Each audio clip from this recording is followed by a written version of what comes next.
Welcome to target Haryana. मैं हूं कैलाश साहू।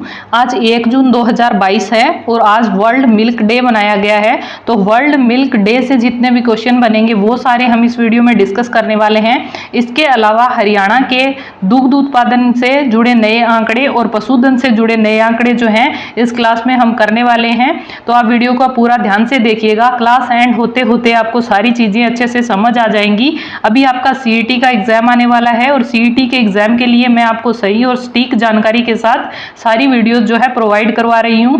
तो आप अपनी CET की तैयारी को बेहतर करने के लिए हमारे चैनल को सब्सक्राइब कर लीजिए और बराबर में जो बेल आइकन बन के आएगा उस पर क्लिक कर लीजिए ताकि आने वाली वीडियो की नोटिफिकेशन आपको मिल जाए और आपकी तैयारी बेहतर तरीके से चलती रहे। तो आज की क्लास हम शुरू कर लेते हैं। आज यानी कि 1 जून 2022 को वर्ल्ड मिल्क डे मनाया गया है। विश्व दूध दिवस जो है 1 जून को मनाया जाता है, ये बात आपको ध्यान रखनी है। इसके अलावा इस क्लास में हम हरियाणा पशुधन 2022 के नए आंकड़ों के बारे में डिस्कस करेंगे जो कि आपको आने वाले एग्जाम में काफ़ी हेल्पफुल रहेगा। यानी कि छोटे लेवल से लेकर HCS के एग्जाम तक जो है ये क्लास इंपॉर्टेंट रहने वाली है। तो आप पूरी क्लास को ध्यान से सुनिएगा, एक एक फैक्ट जो है आपके लिए बेनिफिशियल रहेगा। तो सबसे पहले हम जान लेते हैं कि वर्ल्ड मिल्क डे जो है इसकी शुरुआत कब होती है और ये क्यों मनाया जाता है। तो वर्ल्ड मिल्क डे संयुक्त राष्ट्र के खाद्य और कृषि संगठन द्वारा 1 जून 2001 से इस दिन के रूप में अपनाया गया। ठीक है, तो 1 जून 2001 से वर्ल्ड मिल्क डे जो है मनाया जा रहा है, ये बात आपको ध्यान रखनी है। यह दिन दूध को वैश्विक खाने के रूप में मान्यता देने और डेयरी इंडस्ट्री को सेलिब्रेट करने के लिए मनाया जाता है। तो इतनी बातें आपको समझ आ गई होंगी। चलिए आगे बढ़ते हैं। अभी तक जो है देसी गाय में भ्रूण प्रत्यारोपण को लेकर लाला लाजपत राय पशु चिकित्सा एवं विज्ञान विश्वविद्यालय लुवास में शोध कार्य चल रहा है। प्रयोग सफल भी हुआ है और इस विधि से कई बछड़ियों ने जन्म भी लिया है। और अब जो है मुर्रा नस्ल की भैंस भी किराए की कोख दे सकेगी व सरोगेसी मदर बन सकेगी। तो ये हमारा बहुत इंपॉर्टेंट क्वेश्चन बन जाता है कि जो लुवास यूनिवर्सिटी है इसके बारे में हम आगे डिटेल से पढ़ेंगे, लेकिन मैं आपको बता देती हूँ कि जो लुवास यूनिवर्सिटी है पहले जो है सिर्फ गाय के भ्रूण प्रत्यारोपण पर जो है रिसर्च कर रही थी। अभी जो है भैंस के भ्रूण प्रत्यारोपण पर भी रिसर्च करेगी और मुर्रा नस्ल की भैंस जो है उसको बढ़ावा दिया जाएगा हमारे हरियाणा में ताकि दुग्ध उत्पादन क्षमता जो है बढ़ाई जा सके। तो ये इंपॉर्टेंट फैक्ट बन जाता है। इसके अलावा जो है अच्छा दूध व स्वस्थ कदकाठी की मुर्रा भैंस से जन्मे झोटे के सीमन से लैब में तैयार भ्रूण को दूसरी कम दूध देने वाली मुर्रा में लगा सकेंगे, जिनसे क्या है दुग्ध उत्पादन में हम सिरमौर बन सकेंगे। यानी कि दूध का उत्पादन बढ़ाने के लिए मुर्रा नस्ल की भैंस को जो है बढ़ावा दिया जा रहा है। पहले जो है भ्रूण प्रत्यारोपण सिर्फ गाय में किया जाता था, अभी लुवास यूनिवर्सिटी में रिसर्च चल रही है कि भैंस पर भी जो है ये भ्रूण प्रत्यारोपण जो है रिसर्च जो है की जाएगी और मुर्रा नस्ल के भैंस के झोटे से जो है सीमन जो लैब में तैयार होगा उससे जो कम दूध देने वाली भैंस होगी उसमें जो है भ्रूण प्रत्यारोपण किया जाएगा ताकि दूध की क्षमता जो है बढ़ाई जा सके। ठीक है, तो चलिए आगे बढ़ते हैं। नेक्स्ट हमारा इंपॉर्टेंट रहेगा कि हरियाणा में जो है पशुधन कितना है। तो ये 70 लाख पशुधन है। यहाँ दुधारू पशुधन जो है देश की संख्या का 2.5% है। यानी जितना पूरे देश में दुधारू पशु है उनका 2.5% हमारे हरियाणा में है और टोटल अगर संख्या में पूछा जाए तो 70 लाख पशुधन है हरियाणा में। ये आंकड़ा बहुत इंपॉर्टेंट है, ये आने वाले एग्जाम में क्वेश्चन बनेंगे। जो चीजें मैं आपको बता रही हूँ वो सारे एक एक क्वेश्चन बनेंगे, तो आप सारी चीजें जो है ध्यान से सुनते जाइए। इसके बावजूद हरियाणा जो है 117.34 लाख टन का दूध का योगदान देता है पूरे भारत में। यानी इतना दूध उत्पादन जो है हमारे हरियाणा में होता है 117.34 लाख टन, जो कि देश के कुल दूध उत्पादन का 5.56% है। तो ये भी आपको ध्यान रखना है। 70 लाख पशुधन है। पशुधन देश की संख्या का 2.5% है। दूध उत्पादन 117.34 लाख टन है, जो कि प्रतिशत में अगर पूछा जाए तो हमारे भारत का 5.56% है। राज्य में दूध की उपलब्धता 1142 ग्राम प्रति व्यक्ति प्रतिदिन है। तो ये जो है आंकड़ा जरूर पूछा जाता है कि हरियाणा में जो है प्रति व्यक्ति कितने ग्राम जो है प्रति व्यक्ति प्रतिदिन दूध है, तो ये है 1142 ग्राम इंपॉर्टेंट रहेगा, जो कि राष्ट्रीय औसत के 394 ग्राम के मुकाबले कहीं अधिक है। तो ये अच्छी बात है। पंजाब के बाद हरियाणा दूसरे स्थान पर है प्रति व्यक्ति में, और जबकि दूध उत्पादन में हम छठे पायदान पर हैं। यानी कि पंजाब जो है प्रति व्यक्ति दूध उत्पादन में नंबर 1 है, और हमारा हरियाणा जो है प्रति व्यक्ति दूध उत्पादन में दूसरे स्थान पर है। लेकिन अगर सीधा पूछा जाता है कि दुग्ध उत्पादन में, तब हम छठे स्थान पर रहेगा। हरियाणा जो है छठे स्थान पर रहेगा अगर दूध उत्पादन पूछ लिया जाता है। और अगर ऐसा पूछा जाता है कि हरियाणा में प्रति व्यक्ति दूध उपलब्धता कितनी है, तो तब हरियाणा जो है 1142 ग्राम आप टिक करोगे, और दूसरे स्थान पर अगर स्थान पूछा जाता है तो आप दूसरा स्थान टिक करोगे। नेक्स्ट हमारा इंपॉर्टेंट बनता है कि सबसे अधिक दूध उत्पादन वाले जिले जो हैं कौन कौन से हैं। सबसे ज्यादा दूध उत्पादन होता है आपका हिसार में 889.30 लाख टन है। उसके बाद कैथल आता है 765.04 लाख टन है। थोड़ा सा मेरा गला खराब है तो आप थोड़ा एडजस्ट कर लीजिएगा प्लीज। और थर्ड जो है आपका जींद आता है, थर्ड आपका जींद आता है 762.40 लाख टन, और फोर्थ आपका करनाल आता है 756.4 लाख टन। अगर आपको इसकी पीडीएफ चाहिए तो आपको डिस्क्रिप्शन में टेलीग्राम का लिंक मिल जाएगा, वहां से आप इसकी पीडीएफ जो है ले सकेंगे। इसके अलावा ये चारों जिले आपको ध्यान रखने हैं। कौन कौन से जिले हैं एक बार मैं रिपीट कर देती हूँ। सबसे ज्यादा दूध होता है हिसार में, उसके बाद कैथल आता है, और कितने लाख टन है 889.30 लाख टन। ठीक है, कैथल का 765 रहेगा लगभग, और जींद का 762 रहेगा, और चौथे नंबर पर आता है आपका करनाल। तो करनाल का 756.44 लाख टन रहेगा। तो ये चारों जिले इंपॉर्टेंट बन जाते हैं, हिसार, कैथल, जींद और करनाल। चारों दूध उत्पादन में हरियाणा में टॉप पर हैं।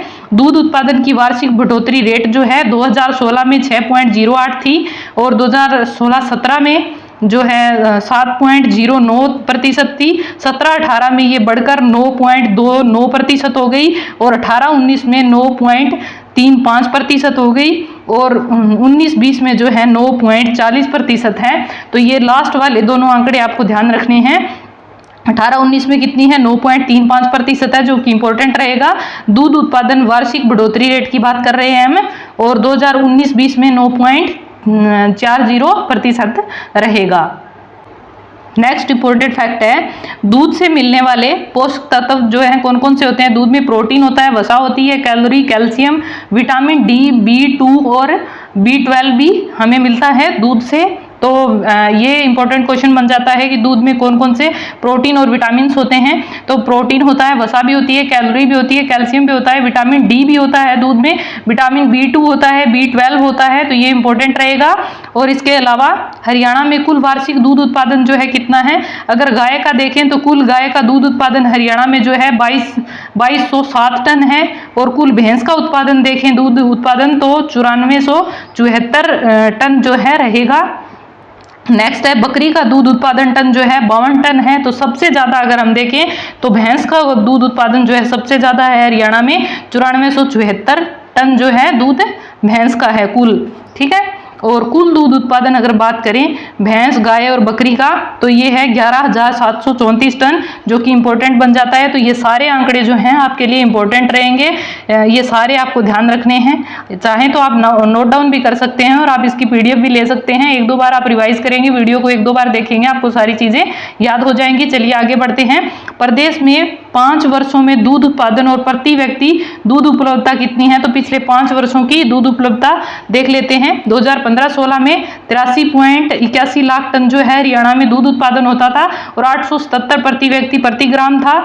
और फिर 16-17 में ये थोड़ा बढ़कर 89.75 लाख टन हो गया, और 930 प्रति व्यक्ति प्रति ग्राम हो गया। उसके बाद 17-18 में थोड़ा और बढ़ गया, 98.09 लाख टन हो गया, और दूध प्रति व्यक्ति जो है 1005 प्रति व्यक्ति प्रति ग्राम हो गया। और 2018-19 में 107.26 लाख टन, जो कि बढ़कर 1087 प्रति व्यक्ति प्रति ग्राम हो गया। और अभी के लिए जो मोस्ट इंपॉर्टेंट है, जो आने वाले एग्जाम में क्वेश्चन भी बनेगा और ये भी क्वेश्चन बनेगा और ये भी बनेगा, ये दोनों जो है सबसे ज़्यादा आपको ध्यान रखने हैं। 2019-20 में 117.34 लाख टन जो है हरियाणा दूध का उत्पादन कर रहा है और इसके अलावा 1142 प्रति व्यक्ति प्रति ग्राम जो है दूध का उत्पादन है। तो प्रति व्यक्ति प्रति ग्राम प्रतिदिन दूध का उत्पादन पूछा जा सकता है, तो 1142 प्रति व्यक्ति प्रति ग्राम रहेगा। और अगर पूछा जाता है कि कुल दूध का उत्पादन हरियाणा में कितना होता है, तो 117.34 लाख रहेगा। 70 लाख पशुधन है। और थोड़ी थोड़ी हम क्विक रिवीजन कर लेते हैं जो कि आपके लिए इंपॉर्टेंट रहेगा। उसके बाद हम लुवास यूनिवर्सिटी के बारे में और कुछ इंपॉर्टेंट फैक्ट जानेंगे। सबसे पहले हम बात कर लेते हैं कि 70 लाख पशुधन है जो हरियाणा में दूध उत्पादन पूछा जाए तो 117.34 लाख टन दूध उत्पादन रहेगा। प्रति व्यक्ति अगर पूछा जाए तो 1142 ग्राम प्रति व्यक्ति दूध उत्पादन रहेगा। हिसार जिला जो है सबसे टॉप पर रहेगा, कैथल दूसरे पे, जींद तीसरे पे और करनाल जो है चौथे पर। ये चारों जिले आपको ध्यान रखने हैं। पंजाब के बाद जो है हरियाणा का दूसरा स्थान है प्रति व्यक्ति दूध उपलब्धता में। और अगर पूरे देश में पूछा जाए कि दूध उत्पादन में कौन सा स्थान है, तो हम छठे पायदान पे हैं, यानी कि हरियाणा छठे नंबर पर है। तो चलिए अब हम जान लेते हैं लुवास यूनिवर्सिटी के बारे में, जिसके बारे में हमने डिस्कस किया था अभी। तो लुवास की फुल फॉर्म बहुत बार पूछी जाती है। तो लुवास की फुल फॉर्म है Lala Lajpat Rai university of veterinary and animal sciences, जो कि कहाँ पड़ता है, हिसार में पड़ता है, हिसार हरियाणा में।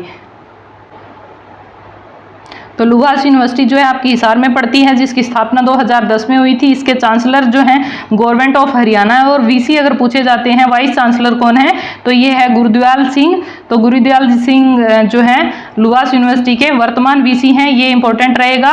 और लाला लाजपत राय यूनिवर्सिटी में अभी जो है मुर्रा नस्ल की भैंस पर जो है भ्रूण प्रत्यारोपण के तौर पर जो है ये रिसर्च जो की जा रही है। इसके बाद जो है पहले सिर्फ गाय पर की जाती थी, भ्रूण प्रत्यारोपण सिर्फ गाय में होता था। अभी जो है मुर्रा नस्ल की भैंस में भी किया जाएगा। तो इसलिए ये क्वेश्चन जो है हमारे लिए इंपॉर्टेंट बन जाता है। और लुवास यूनिवर्सिटी बहुत बार पूछी जाती है कि कहाँ स्थापित है, तो ये हिसार जिले में है, ये आपको ध्यान रखना है। इसके अलावा हम बात कर रहे हैं भैंस और पशुओं के बारे में। तो केंद्रीय भैंस अनुसंधान संस्थान आपको पता होना चाहिए, जिसे इंग्लिश में CIRB लिखा भी मिल सकता है आपको, जिसकी फुल फॉर्म होती है central institute for research on buffaloes.